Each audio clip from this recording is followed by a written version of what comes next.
Kikuire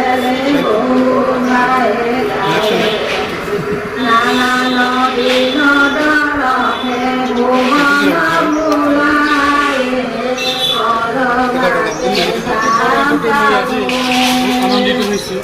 Gossaigaon আমাৰ এই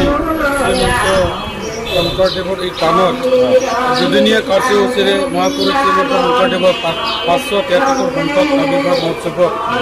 আহি পেলাই ইচ্ছা হৈছে কি গুৰুজনৰ এই আৱিৰ্ভাৱ আমি চবেই মানে আনন্দিত হৈছোঁ আৰু মই ভাবিছোঁ এইটো সুকলমে হৈ গ'ল আৰু গুৰুজনক শ্ৰদ্ধা কৰাৰ লগতে ভগৱানে যিহেতু আশীৰ্বাদ কৰে আৰু ইয়াৰ লগতে বৰ্তমান যিহেতুকে আমাৰ 28 নম্বৰ গোসাইগাঁও সমষ্টিত উপ নিৰ্বাচন হ'বলৈ গৈ আছে আৰু ইয়াৰে এজন মই যৌথভাৱে প্ৰাৰ্থী হিচাপে মই আমাৰ গোসাইগাঁও অঞ্চলত বা 28 নম্বৰ সমষ্টিত থকা বিভিন্ন জেগাত ঘূৰিছোঁ আমাৰ ইণ্টেলেকচুৱেলসকলকে মই বাৰ্তালাপ কৰিছোঁ আৰু সাধাৰণ ৰাইজৰ লগত মই বাৰ্তালাপ কৰিছোঁ আৰু যৌথ দলত যিসকল কৰ্মীবৃন্দ আছে চবৰ লগত আলোচনা কৰাৰ পিছত আমি যেনেকুৱা ধৰণৰ আজি আমি ঘূৰি আছোঁ মই ভালদৰে ৰাইজৰ পৰা সঁহাৰি পাইছোঁ আদৰি পাইছোঁ আমি আহ্বান জনাইছোঁ ৰাইজক এইবাৰ এই উপ নিৰ্বাচনত মোক যদি জিকাই দিব পাৰে নিশ্চয় মই ৰাইজৰ হৈ বা ৰাইজৰ কণ্ঠ হিচাপে মই দিছপুৰত আমাৰ সমস্যাসমূহ ৰাইজক মই দাঙি ধৰিম আৰু মই ভাবোঁ দিছপুৰতো আৰু আমাৰ এই বিটিআৰতো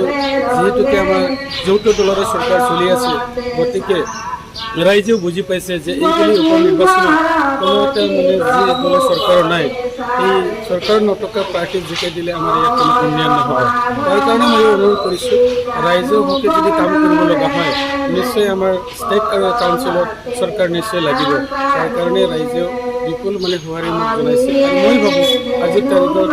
মোৰ লগত প্ৰতিদ্বন্দ্বিতা কৰিব পৰা বা আমাৰ যৌথ দলৰ লগত প্ৰতিদ্বন্দ্বিতা কৰিব পৰা কোনো দলেই নাই নিৰ্বাচনী ৰণকৌশল কি বনাইছে এইবাৰ নিৰ্বাচনী ৰণকৌশল বা ইছ্যু হিচাপে আমি কৈছোঁ আমাৰ বিটিআৰৰ আমি পৰিৱৰ্তনৰ কথা কৈছিলোঁ অলৰেডি প্ৰমোদ বড়োৰ নেতৃত্বত বা যৌথ চৰকাৰৰ নেতৃত্বত পৰিৱৰ্তন আহিব আমাৰ এতিয়া হ'ব উন্নয়নৰ কাম আপোনালোকে নিশ্চয় জানে 28 নম্বৰ গোসাইগাঁও সমষ্টিত আজি তাৰিখলৈকে যদি চোৱা যায় চুটিকণে আমি যেনেকুৱা ধৰণৰ ইয়াত মানে উন্নতিৰ মানে দেখিব লাগিছিল তেনেকৈ আমি দেখিবলৈ পোৱা নাই নিশ্চয় অনাগত সময়ত আমি এইটো কৰিব পাৰিম এইটো আশালেই মই উন্নয়নৰ কথাটোকে বেছি কৈ আছোঁ আপোনাৰ জয়ীটো নিশ্চিত বুলি দাবী কৰিছে নেকি মই যে জয় হ'ব এইটো নিশ্চিত বুলি ক'ব পাৰোঁ কাৰণ যোৱাবেলি আমি যৌথ দলে যিখিনি ভোট লাভ কৰিছিলোঁ আৰু মহাজোঁটত যিখিনি মানে ভোট লাভ কৰিব পাৰিছিলে আজি মহাজোঁটত মহাভ্ৰমণ আহি গ'ল ইয়াত তিনিটা দলে বেলেগ বেলেগকৈ 3জন কেণ্ডিডেট বা প্ৰাৰ্থী থিয় কৰাইছে গতিকে যিখিনি ভোট পাইছিলে সেইটো ভাগ বতৰা হৈ যাব যদি ভাগ বতৰা কৰে মানে কিঞ্চিতো মানে সিহঁতে ভোট পাই যাব গতিকে আমাৰ মিত্ৰ জোঁটৰ দলৰ যিখিনি আমি ভোট পাইছিলোঁ এইটোতো জমাই আমাৰ আছে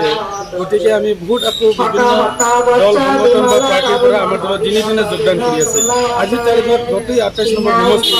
20,000তকৈ অধিক মানুহবিলাকে যোগদান কৰিছে আমাৰ যৌথ দল গতিকে জিকি যোৱাটো মানে কাটাং বুলি ক'ব ধন্যবাদ